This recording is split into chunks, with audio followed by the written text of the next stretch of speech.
jumlah pesertanya berapa. Tapi nggak apa-apa, kita mulai saja ya. Mungkin ada beberapa yang punya problem dengan ini ya, koneksi internet ya, karena hari ini kebetulan di tempat saya ini agak ini ya, agak gerimis ya. Saya nggak tahu di tempat adik-adik mungkin ada juga yang ini ya, yang gerimis juga.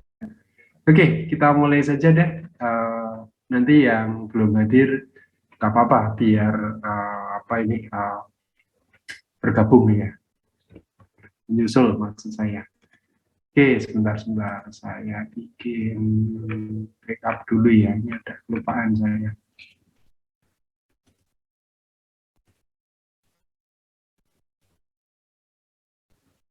Oke, baik, kita mulai saja deh. Oke, assalamualaikum warahmatullahi wabarakatuh. Semoga adik-adik tetap sehat dan ini ya, tetap semangat. Ini mungkin waktunya juga nggak tepat ya kalau kita kuliah di kampus ya, karena sudah gerimis-gerimis dan adik-adik juga harus ini ya, siap-siap untuk berbuka puasa ya. Kecuali adik-adik sudah masak sendiri ya, jadi tinggal begitu saatnya berbuka tinggal ambil gitu ya. Oke, baik, seperti biasa saya memberikan beberapa pengumuman ya. Yang pertama adalah untuk besok saya usahakan ada di kampus ya, jadi tetap kita jam sesuai jadwal kita ada kuliah di kampus ya. Kebetulan ini topiknya pas, jadi saya pas memberikan materi tentang model matematik untuk transformasi 2D, dan ini cukup banyak yang harus saya sampaikan secara langsung dan saya berikan orek-orek di papan tulis ya, pas jadinya. Oke, itu yang pertama. Jadi besok kita ketemunya di kampus ya, jam 1 ya. Pokoknya sesuai jadwal deh. Kemudian yang kedua, ini kebetulan tidak direkam ya. Yang kedua saya hanya ingin pesan saja ya. Jadi sekitar beberapa hari belakangan kan di UGM baru heboh ya, ada salah satu dosen senior kita ya di UGM ya, di UGM, Bapak Profesor gitu ya, yang tersandung masalah gitu ya. Intinya memposting sesuatu di media sosial dan membuat beberapa orang itu tidak nyaman ya, dan merasa dirugikan sehingga menuntut ya. Ternyata buntutnya panjang ya, panjang. Rektor sudah turun memanggil, kemudian sekarang bola ada di Mahkamah Kehormatan Universitas ya, kita tunggu saja prosesnya. Tapi ternyata tidak hanya berhenti di situ ya, ternyata um, ada beberapa pihak yang menggugat, ada laporan. Beliau juga kelihatannya tidak berhenti di situ, gantian menggugat balik gitu ya. Akhirnya ya jadi panjang ya. Nah, saya tidak akan mengomentari itu karena saya juga nggak tahu persis. Tapi di situ sebenarnya ada satu message yang cukup penting buat adik-adik dan buat kita semua untuk belajar. Intinya adalah kalau adik-adik memposting segala sesuatu di media sosial, betul-betul hati-hati, hati-hati ya. Berarti nggak boleh Pak, boleh silahkan ya, hati-hati. Terutama kalau itu sampai menyinggung orang lain ya, pihak atau orang lain. Ya. Itu betul-betul dihindari. Nah, sebenarnya salah satu kuncinya adalah, yang pertama adalah kita itu harus bisa membedakan mana fakta, mana opini ya. Jadi biasanya kalau kita menyampaikan sesuatu itu dalam bentuk fakta aman, tapi kalau sudah ditambahi subjektivitas itu ya jadi masalah. Ya, gitu ya. Jadi pesan saya itu. Dan satu lagi yang cukup penting ya, sebenarnya simpel saja. kalau kita itu memposting sesuatu, cobalah itu diterapkan untuk diri kita. Ya. Kalau saya apa ditulis seperti itu, saya nyaman tidak, saya dirugikan tidak. Nah itu biasanya cukup manjur ya, sehingga kita bisa toleran terhadap uh, uh, banyak hal yang ada di sekitar kita. Kira-kira begitu ya. Jadi pesan saja untuk adik-adik, saya nggak akan memberikan komentar yang dalam ya terhadap itu ya. Tapi kalau saya lihat itu bahasa Jawanya itu apa ya? Mungkin kalau adik-adik tahu itu kericikan dari grojogan ya. Tahu ya kericikan? Kericikan itu kalau adik-adik di sawah ya atau di pedesaan itu kan banyak air kecil ya. Ada mata air kecil itu kan kericikan ya. Tapi lama-lama jadi gede, jadi besar gitu ya. Sehingga airnya meluber kemana-mana, membanjir kemana-mana. Itulah yang dimaksud dengan kerusakan. Sesuatu yang kecil tapi menjadi besar.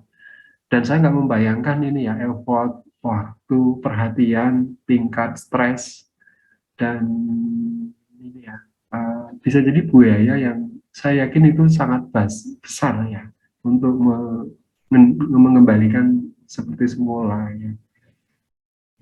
Ya ini pesan saya saja ya untuk bijak di media sosial apapun itu ya.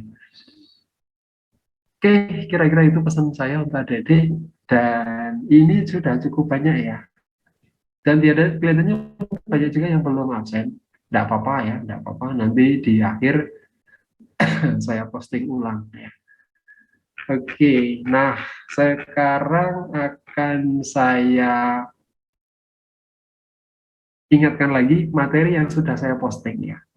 Jadi yang sudah saya posting ini ya adik-adik. Belum kok ada. Oh ada harusnya. Ini harusnya dari sudah apa ya, mendownload dan mempelajarinya ya. Belum. Ya, oke sebentar.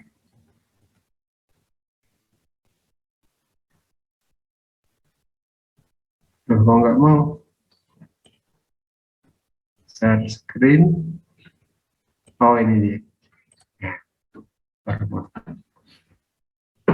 Jadi kita masih berkutat di materi ini ya, dan saya masih akan melanjutkan ke yang ini ya. Dan mungkin nanti dilanjut dengan ini ya, dilanjut dengan yang ini ya. Oke, jadi saya ulang lagi, saya akan masih fokus menggunakan slide ini, dan nanti dilanjut dengan yang ini. Kalau cukup kita bahas yang ini dan yang ini ya. Ya, tapi ini 1 jam ya. Kelihatannya kalau 1 jam agak susah menghabiskan materi sebanyak ini. Oke, saya stop. Saya pindah lagi ke materi yang perlu saya sampaikan. Nah,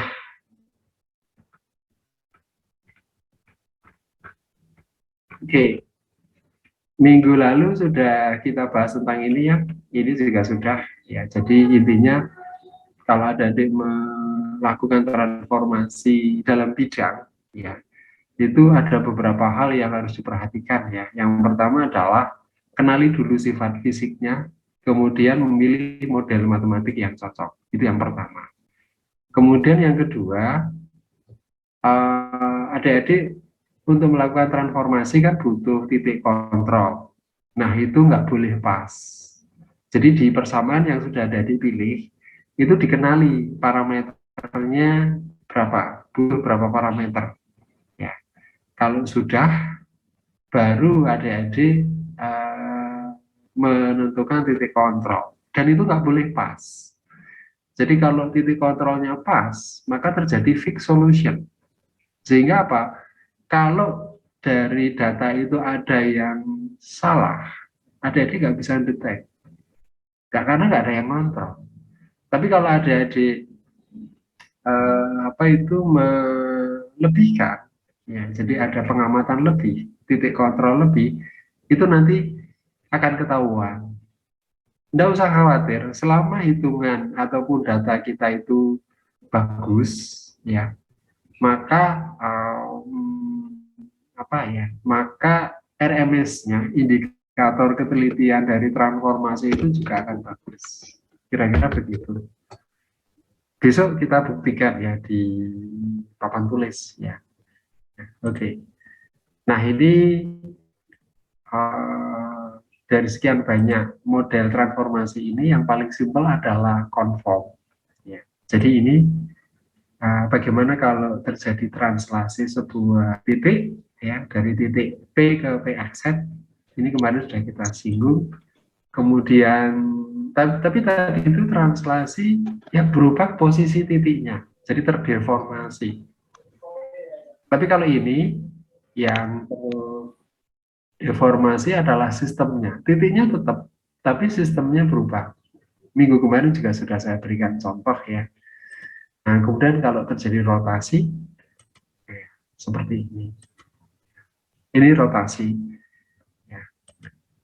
Nah ini ada matrik rotasi ya, ada matrik rotasi. Oke, nah transformasi sebangun 2D ya. Sebenarnya nanti ada juga transformasi sebangun 3D atau konform 3D. Tapi kita bahas dulu yang 2D. Ini disebut sebagai parameter sebangun 4 parameter. Minggu kemarin sudah saya tanya butuh berapa titik kontrol, ya minimal 2. Alasannya apa? Minggu lalu sudah saya bahas. Terus di transformasi ini yang penting bentuknya itu dipertahankan ya. Nah kemudian ada 3 tahap ya, ini secara teoritik ada proses scaling, rotasi, translasi. Minggu kemarin sudah saya bahas, ini sebenarnya bisa dilakukan ini ya secara serempak ya. Oke, jadi ini contohnya. Nah, scalingnya ini scaling, rotasi, translasi, ya, sehingga jadi bentuknya ini. Ya. Tapi kalau seperti ini ya, nah ini lanjutannya dari materi kemarin, ya. Parameternya apa? Parameternya adalah A, B, C, D. 4 parameter kan. Berarti karena ini bidak, Y, berarti dibagi 2. Berarti adik-adik membutuhkan minimal 2 titik kontrol. Nah, itu parameternya. Kemudian, ya, yang ditransformasi apa? Yang ditransformasi adalah X, ini X kecil, Y kecil, jadi sisi sebelah kanan ini ke menjadi ya, menjadi X besar, Y besar, seperti di sini. Nah, pada saat adik-adik menyelesaikan persamaan ini, ya nanti kan adik-adik dapat A, B, C, D, ya kan? Nah, mungkin ada pertanyaan, ya. Misalnya sudah ketemu A, B, C, D, terus kembali ke slide berikutnya tadi ya. Ya, ini ya. Adik-adik ditanya, mana itu scaling, mana skalanya, mana rotasinya, mana translasinya. Ya, jadi adik-adik tidak bisa jawab ini dengan menggunakan ini. Oh, yang A adalah scaling, yang B rotasi, yang C nggak bisa. Loh, kok nggak bisa? Harus diingat, ya, harus diingat. A, B, C, D ini kan bentuk simplifikasi dari persamaan lengkap. Persamaan lengkapnya itu ini. Ya.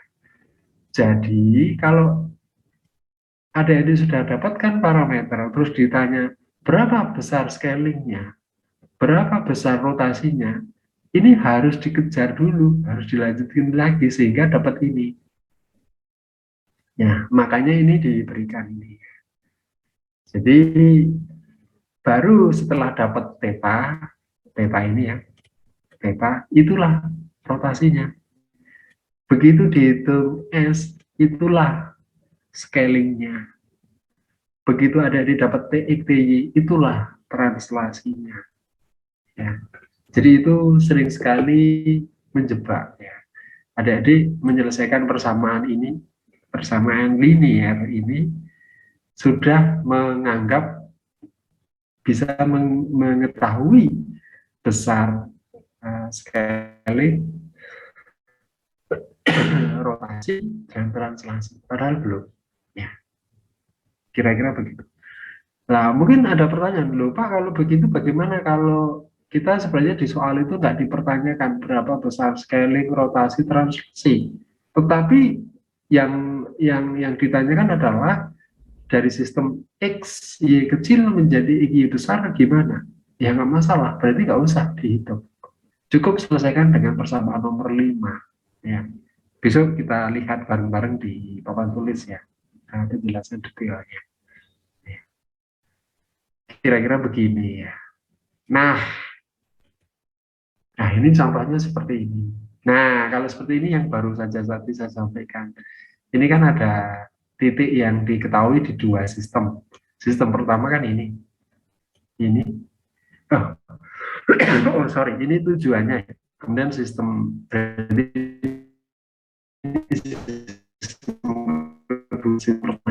jadi menggunakan ini adik-adik hitung parameter tadi A, B, C, D tadi. Kalau sudah, nanti disusun persamaan lagi untuk merubah ini ya, menjadi ini.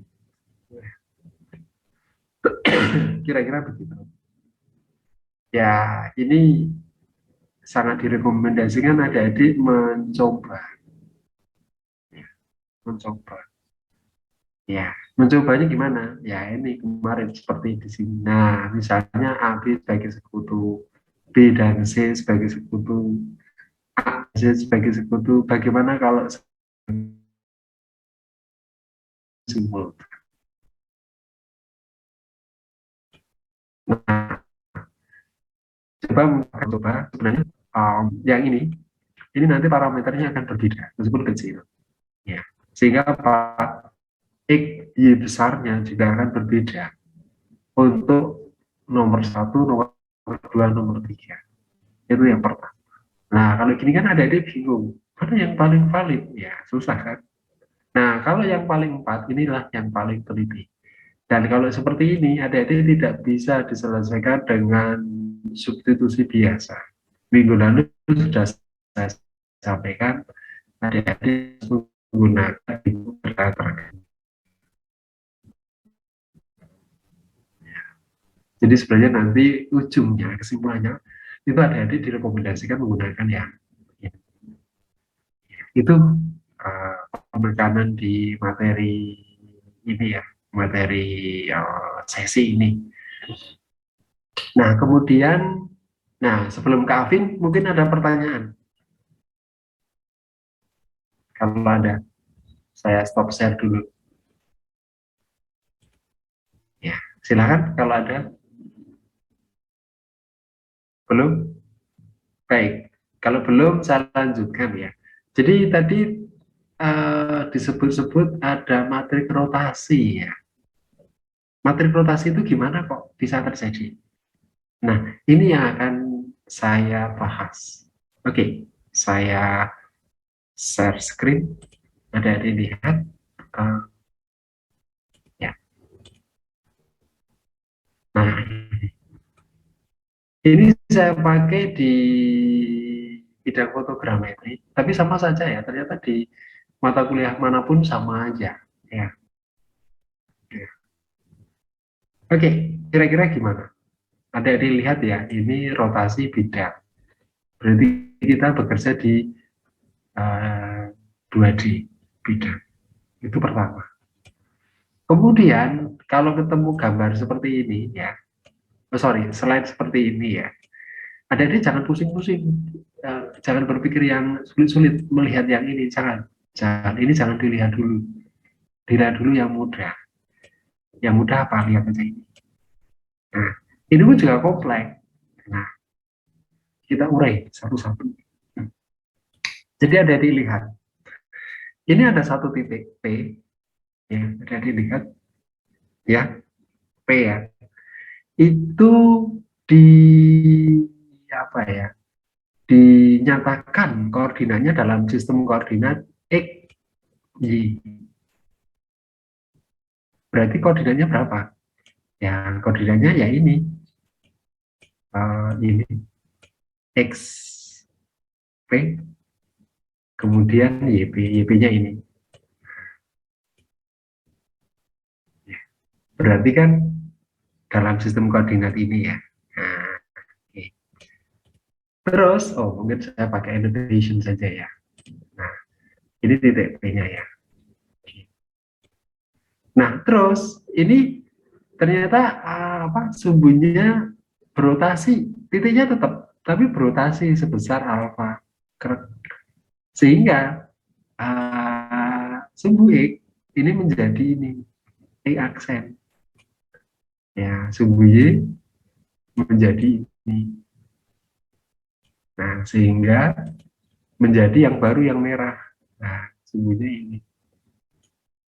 Nah, berarti titik P ini terhadap sistem baru X, Y aksen menjadi ini. Inilah X aksen, Y aksen.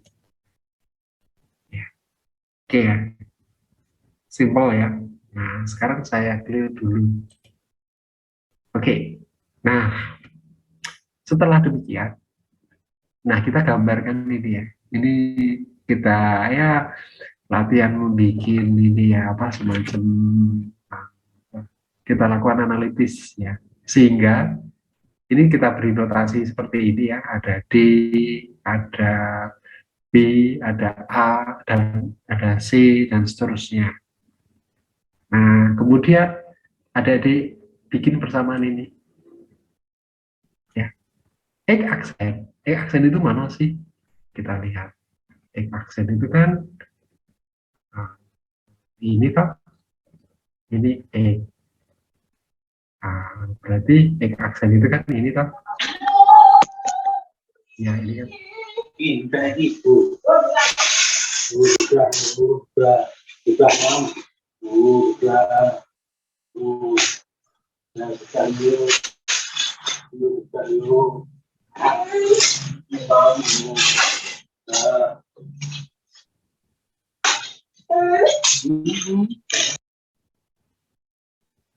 Oke ya, saya lanjutkan, kelihatannya ada yang bocor.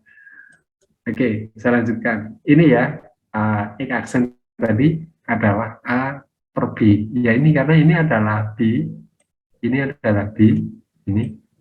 Kemudian yang ini adalah A. Ya, berarti ini sudah benar. Kemudian Y aksen adalah C min D. Y itu mana? Ya ini. Y ini adalah ini dikurangi ini. Sehingga menjadi benar seperti ini.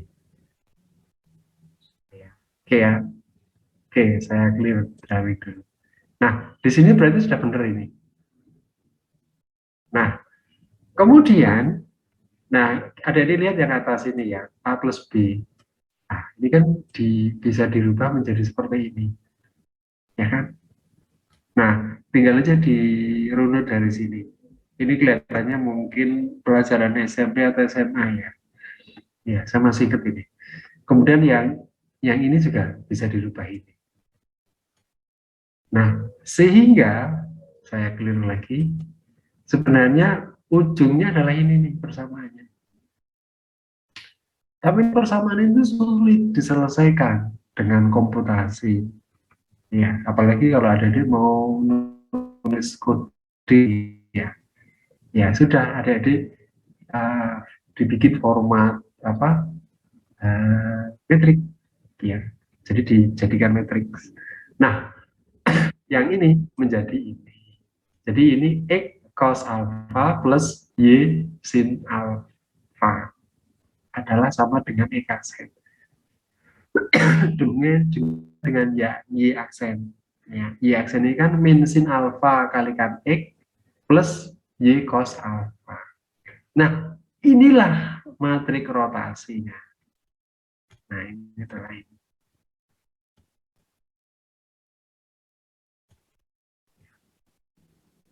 Nah, nanti pengetahuan ini ada diterapkan saja di persamaan tadi, ya persamaan apa di conform tadi. Ini asal mula matrik rotasi ini bisa terjadi. Ya. Jadi intinya ada satu titik, ya, satu titik. Ternyata titiknya tetap, tetapi sistem referensinya berubah. yang awalnya ini X, Y, ya, merah menjadi X aksen, Y aksen biru. Kira-kira begitu. Nah ini ya kita di 2D ya.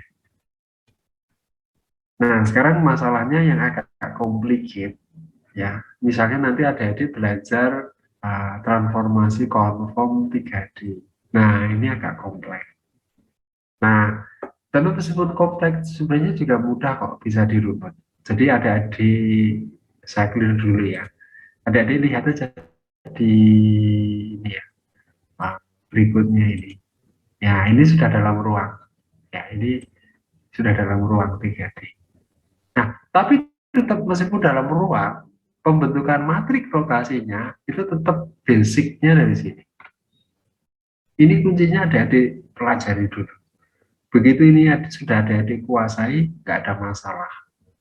Mau dibikin, membuat matrik rotasi dalam ruang, nggak masalah. Nah, ini nanti kita bicarakan di atau dibicarakan sekarang atau besok saat rotasi 3D, saat apa konform 3D. Nah, itu bisa aja ya. Baik, ini apa ini bagaimana pembentukan matrik rotasi tadi. Nah, saya kembali lagi ke tadi slide yang awal ya. Ya. Oke, sebentar. Oke.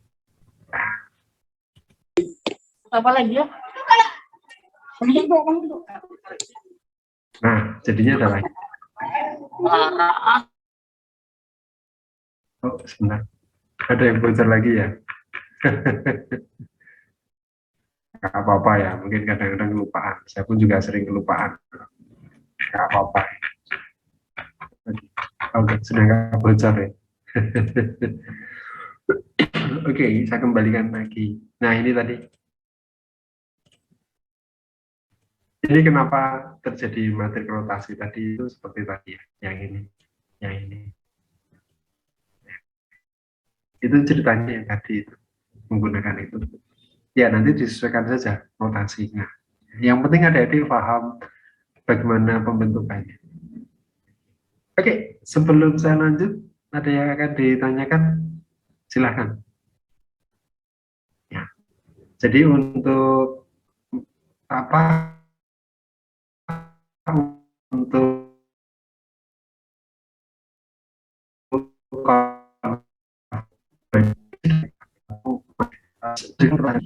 dan ini cukup persamaannya cukup simpel sebenarnya. Jadi adik-adik yang di ya kalau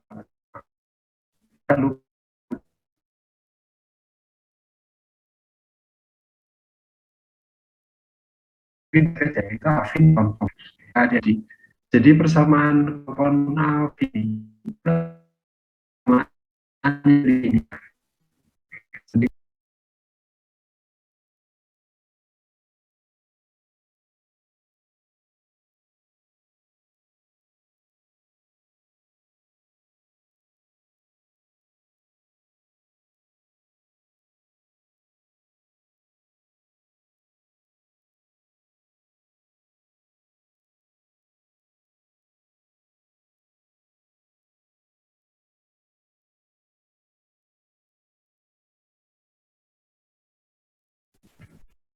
dan dalam aspek komputasi nanti adik-adik harus melakukan proses hitungan iterasi.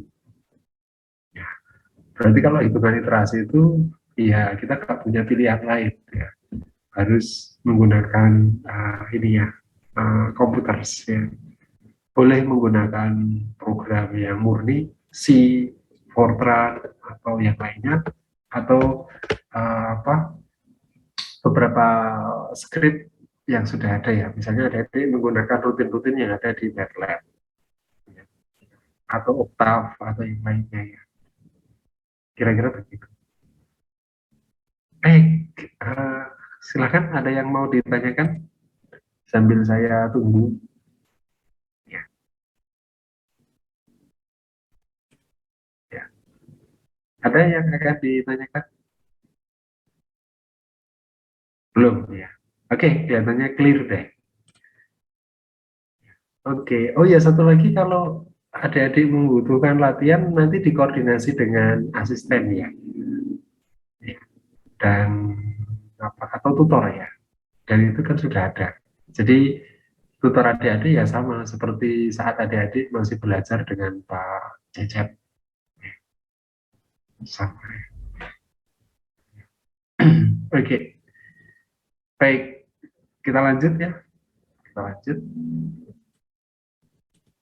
Nah, sekarang kita lanjut ke Afin. Nah, Afin ini bentuk yang lebih kompleks daripada konform. Nah, sebenarnya Afin itu tidak hanya 2D ya, tapi ada juga Afin 3D. Tapi Afin 3D itu setahu saya jarang sekali dipakai ya. Ya sebenarnya ada, tapi jarang sekali Afin 3D itu dipakai. Sebenarnya di fotogrametri ada yang pernah pakai tapi nggak berkembang ya, dan kelihatannya saya lihat nggak dipakai. Oke, kita lanjutkan saja ya. Yang simpel dulu, yang Afin 2D. Nah, ini dikenal juga sebagai transformasi 6 parameter. Kenapa? Ya karena ada 6, nolnya 6. Nah, kalau 6 ada ini sudah bisa mempredik, berarti kebutuhan titik kontrolnya berapa? Ya, berarti dibagi 2. 6 dibagi 2. Jadi ada ini butuh minimum 3 titik kontrol atau common point. Nah, ini sebenarnya mirip dengan conform 2D, tetapi ada faktor skala yang berbeda untuk sumbu X dan sumbu Y. Jadi sumbu Y dan sumbu X-nya itu nggak sama scalingnya. Kalau yang conform tadi kan sederhananya itu, kalau di conform itu dia itu mengembang dan mengkerutnya. Mengembang atau mengkerut itu kata lain dari scaling tadi ya. Itu untuk sumbu X maupun sumbu Y sama. Tapi kalau ini enggak, bisa berbeda. Bisa terjadi ekstrim, misalnya yang sumbu X-nya itu membesar, tapi sumbu Y-nya itu mengecil. Bisa terjadi. Nah, nah biasanya, nah ini aplikasinya ini benar ya. Jadi biasanya Afin ini dipakai untuk interior orientations ya di fotogrametri ya. Jadi sebenarnya di orientasi dalam di fotogrametri itu biasanya bisa menggunakan conform 2D sebenarnya ya.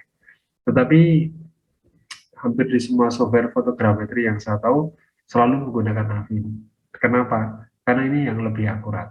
Karena memodelkan, kalau foto itu kan deformasinya tidak hanya EG-nya itu bisa jadi gak seragam loh, berbeda. Nah, makanya dia pas di sini. Kira-kira begitu. Kira-kira begitu. Terus bisa juga Afin ini dipakai misalnya adik-adik misalnya sudah belajar ini ya, penginderaan jauh. Ya. Kan adik-adik ada ada tahapan namanya koreksi geometrik ya, atau rektifikasi. Nah, salah satu option model matematik dalam rektifikasi adalah menggunakan Afin 2D. Ya, kira-kira begitu. Nah, parameternya ada ini. Tadi kan ada 6. Jadi 2 translasi, 2 skala, satu rotasi, dan koreksi ortogonalitas sumbu X dan sumbu Y. Jadi sumbu X dan sumbu Y itu belum tentu ini ya, tegak lurus. Nah, ini dihitung, ya, dihitung di konform ini. Nah, Afin ini. Nah, Afin ini analog seperti tadi, seperti konform 2D. Ya, jadi ada tahapannya tadi kan ya, panjang. Tapi nanti ujungnya bentuknya sederhana seperti ini. Ya. Tapi kalau ini penulisannya kebalik ya dengan yang konform 2D tadi. Kalau seperti ini adalah inputnya adalah X ini. Nah, ini ya. X dan Y di sisi kiri, outputnya adalah X besar, Y besar di sebelah kanan. Ya, sebenarnya sama aja ya. Hanya dibalik saja. Terus parameternya adalah ini A, B, C, D, E, F. 1, 2, 3, 4, 5, 6. Nah, inilah A, B, C, D ini. Makanya ini disebut parameter 6 ya, 6 parameter. Oke, kita lanjutkan. Nah, ini contohnya. Contohnya. Ini titiknya ini ya, titik. Ini ada yang dilihat ini aja dulu. Oh, sorry. Ada yang dilihat di sini ya. Oh, sorry, bentar. Nah, ini dulu.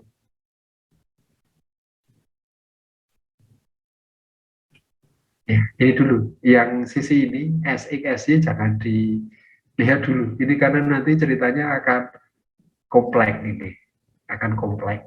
Ya, lihat dulu aja yang ini. Oke ya. Nah, ini ceritanya ada satu titik fidusial. Ya. Itu titiknya kan ada 4. Nah, ini diberi nama 1, 3, 5, 7.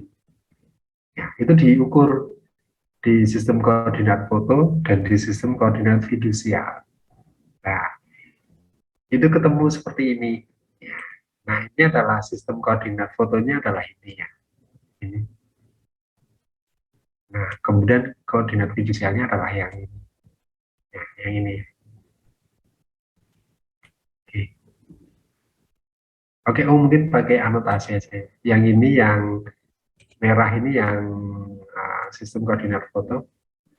Nah, ini. Nah, ini. Terus mau kita rubah menjadi yang ini. Oke. Nah, dari ini adik-adik nanti dimasukkan ke persamaan tadi. Sehingga apa? Adik-adik mendapatkan parameter A, B, C, D, E, F tadi.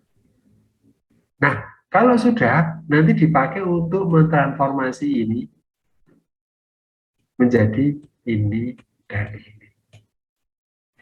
Itu simpelnya begitu. Ya. Nah, mungkin case-nya sama seperti yang terjadi di conform. Ini kan sebenarnya adik-adik hanya membutuhkan 3 kan, karena parameternya 6. Tapi di sini disediakan 4. Ya, sebenarnya adik-adik, oke saya clear dulu. Ya. Nah, sebenarnya adik-adik bisa menggunakan kombinasi ini ya. Misalnya ini 1, 2, 5. Fix solution atau 1, 3, 7. Tapi ya nanti sama case-nya seperti di conform. Akan beda-beda. Nah, hasil yang paling akurat itu adalah ini dipakai semuanya. Berarti adik-adik tidak punya pilihan lain, harus menggunakan hitung kuadrat terkecil. Nah, dapat parameter A, B, C, D, E, F tadi. Baru nanti bisa kayak untuk menghitung ini. Nah, kemudian di sini ada dilihat ya, ini saya kasih tanda merah ya. Tidak sopan.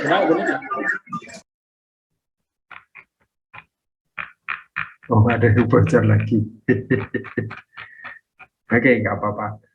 Nah, ada dilihat ya, ini ya. Oke, mungkin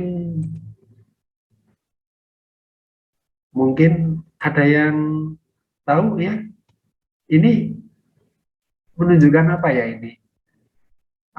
SX, SY di setiap ini, ya. Atau ini nanti dipakai untuk apa?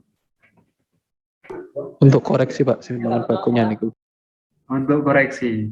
Oke, saya simpan. Ada lagi? Tadi dari Irfan ya. Pasca mungkin? Pasca Nathanael. Halo? Pasca? Simpangan baku. Ya, oke. Nah, ini dipakai untuk apa? Simpangan baku? Pasca? Halo? Untuk koreksi bukannya Pak? Oke, untuk koreksi. Berarti sama ya. Oke, saya simpan. Satu lagi deh, Muhammad Irfan. Tadi saya sudah Pak yang Oh, sudah. tadi. Oke. Galang, mungkin Galang. Sama Pak, sebagai pengkoreksi. Oke. Baik, saya jawab ya, terus nanti kita akhiri ya, karena tinggal 6 menit dan saya lihat di background ada mungkin sudah siap-siap mau ini ya, mau berbuka ya. Baik, jadi sebenarnya jadi betul, ini adalah SXSY itu simpangan baku. Jadi sebenarnya ini bukan koreksi. Jadi ini sebenarnya ketelitian pengamatan. Ya. Jadi setiap titik, kalau kita melakukan pengamatan itu biasanya ada ketelitian. Ya, seberapa teliti kita melakukan pengingiran. Nah, kalau ketelitian kita itu sangat tinggi, biasanya simpangan bakunya itu sangat kecil. Tapi kalau pengukuran kita itu nggak teliti, ya biasanya simpangan baku besar. Ya ini adik-adik harus ingat-ingat pelajaran statistik ya, apa makna simpangan baku ya. Mungkin masih ingat mean, median, dan seterusnya sampai simpangan baku, sampai nanti distribusi Gauss ya. Oke. Nah, kalau kita itu mau teliti dalam melakukan adjustment, itu sebenarnya nggak boleh, kalau mau teliti ya, mau teliti betul-betul precise, simpangan baku atau ketelitian pengamatan itu kita abaikan, harus dilibatkan. Nah, ini nanti larinya adalah ke pembentukan bobot. Ya, artinya apa? Intinya, pada saat kita melakukan adjustment, ada ukuran-ukuran yang teliti, itulah yang kita beri bobot tinggi. Tapi kalau ukuran itu rendah, ketelitiannya rendah, itu kita beri bobot yang rendah. Nah, sebenarnya parameter SXSY ini nanti dipakai untuk memberikan bobot di situ. Makanya kan kalau di kuadrat terkecil ya, terutama metode parameter, kan ada matrik P kan, matrik bobot. Nah, itulah sebenarnya. Jadi ini untuk memberikan bobot. Kira-kira begitu. Jadi jawaban tadi sudah mengarah ya. Tapi ya belum sempurna ya. Jadi ini untuk memberikan bobot. Kira-kira begitu adik-adik. Ini sudah tinggal 4 menit ya. Oh ya, satu lagi. Tadi ada yang belum banyak yang ini ya, belum absen ya. Oke. Sambil saya tayangkan absensi, silakan nanti adik-adik absen dan kalau ada yang kesulitan di chat ya. Sambil silakan bertanya kalau ada yang mau bertanya.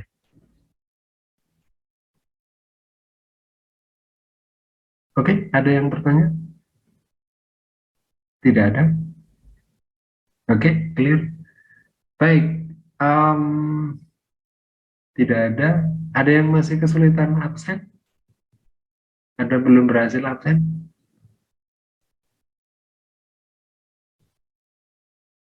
Kalau ada, silahkan ditulis ya. sehingga saya nanti bisa mengintervensi. Oh, ini ada satu. Oh, Larasati ya. Oke, saya catat. Larasati. Ada lagi yang belum berhasil? Hanya satu, Larasati. Baik, kalau demikian bisa kita tutup ya. Tapi masih saya tunggu, kalau setelah saya tutup masih saya tunggu kalau ada adik-adik yang ingin absen ya. Nah, tapi kalau sudah ya adik-adik bisa live. Baik, kita tutup. Assalamualaikum warahmatullahi wabarakatuh. Waalaikumsalam warahmatullahi Waalaikumsalam. Terima wabarakatuh. kasih Pak. Terima kasih banyak Pak.